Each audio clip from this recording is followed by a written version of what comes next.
কেমন আছেন বন্ধুরা? আশা করি নিশ্চয় সবাই খুব ভালো আছেন। তো বরাবরের মতো আজকেও আমি একটা ব্লগ নিয়ে এসেছি, Kolkata to Dhaka air journey. তো আসসালামু আলাইকুম রহমতুল্লাহি বারাকাতুহু viewers, welcome back to my channel টুয়াস ওয়ার্ল্ডে আপনাদের সবাইকে স্বাগত। টুয়াস ওয়ার্ল্ডে যারা সাবস্ক্রাইবার আছেন এবং নতুন যারা এই ভিডিওটি দেখতেছেন তাদেরকে অসংখ্য ধন্যবাদ। অনেক কষ্ট করে আপনারা ভিডিওটা দেখেন, আমাকে উৎসাহিত করার জন্য সবাইকে আমি অসংখ্য ধন্যবাদ জানাচ্ছি। তো আল্লাহর নামে ভরসা করে আমরা কলকাতা থেকে ঢাকা রওনা দিচ্ছি। সবাই আমাদের জন্য দোয়া করবেন এবং আমাদের সঙ্গেই থাকবেন। একটি লাইক দিয়ে আমাদের ভিডিওগুলো কন্টিনিউ করবেন, রিকোয়েস্ট রইল। তো সিটে আমরা বসার পরেই এখানে আমরা জানালার কভারটা, পর্দাটা উঠিয়ে দিলাম। আর প্লেনে বসার সঙ্গে সঙ্গে নিয়ম হচ্ছে সিট বেল্ট বাঁধতে হবে। তো আমরা যার যার সিট বেল্ট বেঁধে নিলাম। আর এখানে সমস্ত নিয়মকানুন দেওয়া আছে, বসা অবস্থায় সিট বেল্ট বেঁধে নেবেন। সিটের পেছনে সবই দেওয়া আছে, লাইফ বেস্ট কোথায় রাখা আছে এগুলো। তারপরে এই যে দেখেন, জরুরি অবস্থা ব্যতীত খোলা যাবে না সিট বেল্টটা। মানে প্রথম যারা আপনারা প্লেনে উঠবেন তারা সবাই এগুলো খেয়াল করে নেবেন এবং নিয়ম মতো এখানে জার্নি করবেন। তো এইখানে হচ্ছে একটা ছোট টেবিল, এটা খোলা যায়। আর এইখানে একটা বই দেওয়া আছে, এই বইয়ের মধ্যে সমস্ত নির্দেশনা দেওয়া আছে কিভাবে প্লেনে চলাচল করতে হবে, সাবধানতা অবলম্বন করে নিয়মকানুন মেনে যেতে হবে।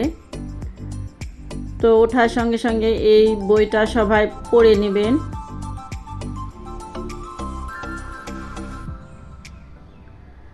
তারপর হচ্ছে এইখানে আরেকটা বই দেওয়া আছে, এটা মহাকাশ এবং অন্যান্য সব কিছুর তথ্য এখানে দেওয়া আছে। কত ফিট উপরে উঠলে কীরকম ভৌগোলিক অবস্থা বা আবহাওয়া সমস্ত কিছু এখানে অভিজ্ঞতা নেওয়া যায়।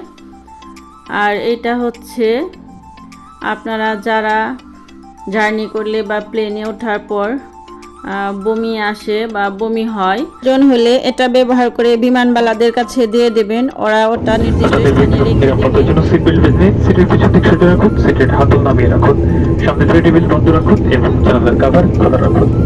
ধন্যবাদ। Ladies and gentlemen, wish you a very good afternoon. I'm Captain Rutushan on behalf of Captain Anok and his crew member. Welcome on board flight number PQ722, flying at 050,000. Sit back upright, put your face down, secure your tray table, and open take the flight. Thank you. Sonia, আমার সকল পক্ষ থেকে সবাইকে স্বাগত জানাচ্ছি নভেয়ার flight 722 Kolkata থেকে ঢাকা। আবহাওয়া ভালো আছে, আমরা আশা করছি 15,000 ফিটের থেকে উড়ে প্রায় 45 মিনিটে আমরা আমাদের গন্তব্যস্থল হযরত শাহজালাল আন্তর্জাতিক বিমানবন্দর ঢাকায় অবতরণ করতে সক্ষম হব। নভেয়ার উড়ানের জন্য আপনাদের সবাইকে ধন্যবাদ। আশা করছি আমাদের সাথে আপনাদের ভ্রমণ আনন্দময় হবে। ধন্যবাদ।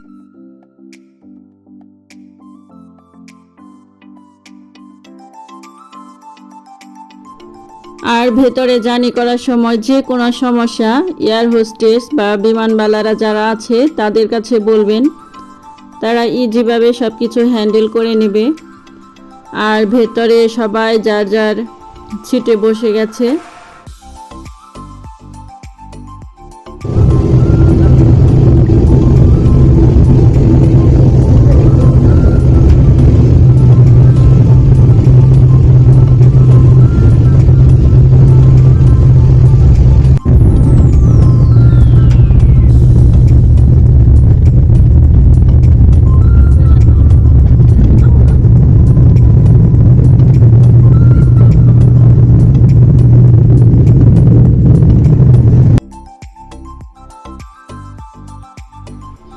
তো প্লেনটা উপরে ওঠার সময় ঘর বাড়ি, দালান কোঠা, বিল্ডিংগুলো একেবারে ছোট ছোট লাগে।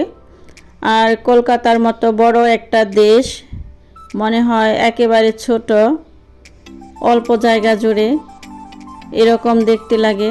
তো দেখতে দেখতে আমরা প্রায় আধ ঘন্টা পার হয়ে এসেছি।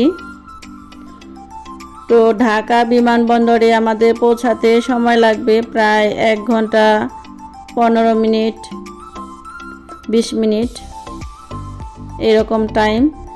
তো আস্তে আস্তে প্লেনটা একেবারে মেঘের ভেতর দিয়ে চলে যাচ্ছে।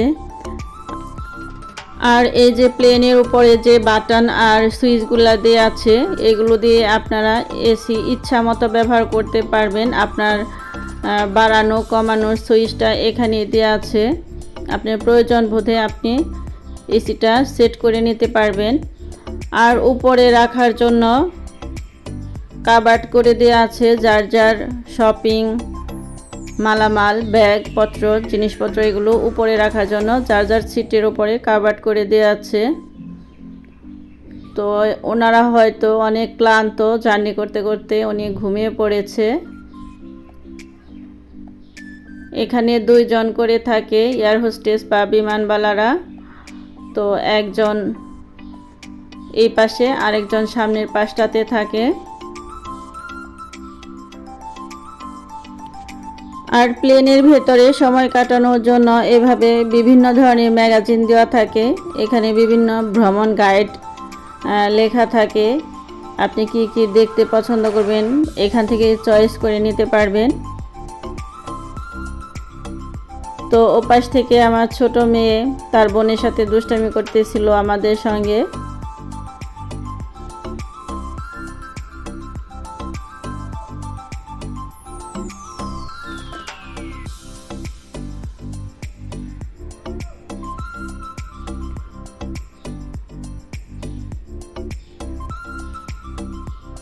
এখন হচ্ছে বিমানমালারা সমস্ত যাত্রীদের এভাবে নাস্তা দিয়ে যাবে।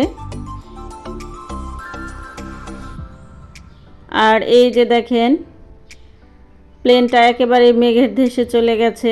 এখন যেহেতু প্রচণ্ড গরম, প্রচণ্ড রৌদ্রি, তারপরেও দেখেন মেঘ আছে আর মেঘের ভেতর দিয়ে প্লেনটা যাচ্ছে।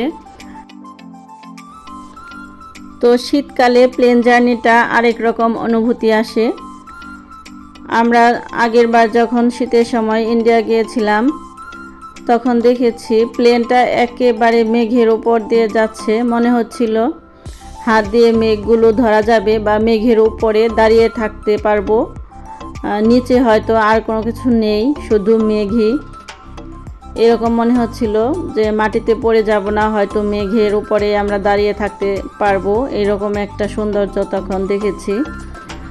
আর কক্সবাজার যাওয়ার সময় যে নদীর উপর দিয়ে প্লেনটা যখন ফ্লাই করে তখন দেখা যায় একেবারে একই সৌন্দর্য। তো কথা বলতে বলতে আমাদের নাস্তার টাইম হয়ে গেছে আর ওনারা আমাদের নাস্তা দিয়েছে, এখন আমরা খেয়ে নেব। তো এখানে আছে চকলেট, বিভিন্ন ধরনের কেক দিয়েছে, স্যান্ডউইচ দিয়েছে আর ওনাদের পানিটা।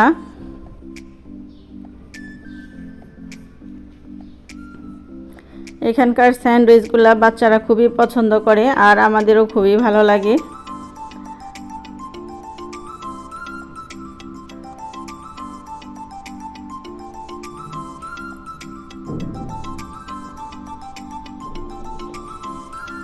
তো আমরা এখানে নাস্তাগুলো শেষ করে তারপর আবার সৌন্দর্য দেখতেছিলাম মেঘের।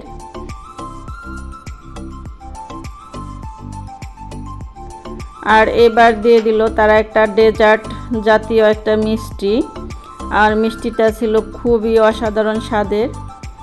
এই যে দেখেন একেবারে সফট আর মিষ্টি খুব কম ছিল, স্বাদ অনেক বেশি ছিল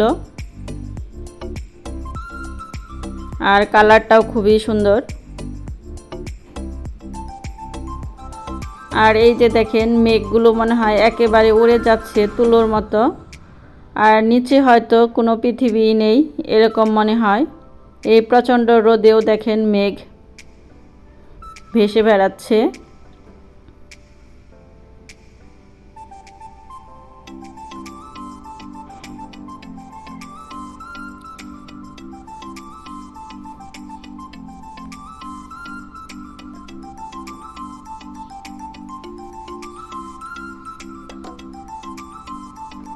নাস্তা খাওয়া শেষ হয়ে গেলে এই টেবিলটা আবার এভাবে লক করে রেখে দিবেন, নয়তো প্লেন নিচে নামার সময় ব্যথা পাওয়ার সম্ভাবনা থাকে। তো অলরেডি আমার প্লেন জার্নিটার সৌন্দর্য আপনাদের সঙ্গে শেয়ার করতে করতে আজকের ভিডিওটা একটু বড় হয়ে গেছে। আর এখন আমরা ঢাকা শাহজালাল আন্তর্জাতিক বিমানবন্দরে নেমে যাব আমাদের ঢাকা এয়ারপোর্টে। তো এই যে দেখেন ঢাকা শহরে ঘর বাড়ি পরিবেশ পরিস্থিতি কেমন লাগে, মনে হয় ছোট্ট একটা জায়গার মধ্যে। আর বড় বড় বিল্ডিংগুলো একেবারেই খেলনা বিল্ডিংয়ের মতো লাগতেছে। তো এগুলো একটা মন ছুঁয়ে যায় সৌন্দর্য। আর সবচাইতে খারাপ লাগে এখানে সচরাচর কোনো গাছ দেখা যায় না। ঢাকা শহর শুধু বিল্ডিং আর বিল্ডিং, গাছ খুব একটা দেখা যায় না বললেই চলে। আমার মনে হয় প্রত্যেকটা বাড়ির পাশে একটা করে গাছ থাকলে এই সৌন্দর্য আরও বেড়ে যেত। তো অলরেডি আমরা ভিডিওর শেষ প্রান্তে চলে এসেছি আর আমরা এখন নেমে যাচ্ছি এয়ারপোর্টে। তো বন্ধুরা, অনেক কষ্ট করে আপনারা আমাদের সাথে আছেন, ভিডিওগুলো দেখতেছেন। শুধু কষ্ট করে একটা লাইক দিলে আমাদের অনেক উপকার হয়, আমরা অনেক খুশি হব। লাইক, শেয়ার, কমেন্ট এবং শেয়ার করে অবশ্যই আপনাদের বন্ধুদের সাথে আমাদের ভিডিওগুলো ছড়িয়ে দিন, তাতে আমাদের সাবস্ক্রাইবার বেড়ে যাবে। তো সকল বন্ধুদের জন্য দোয়া ও শুভকামনা রইল।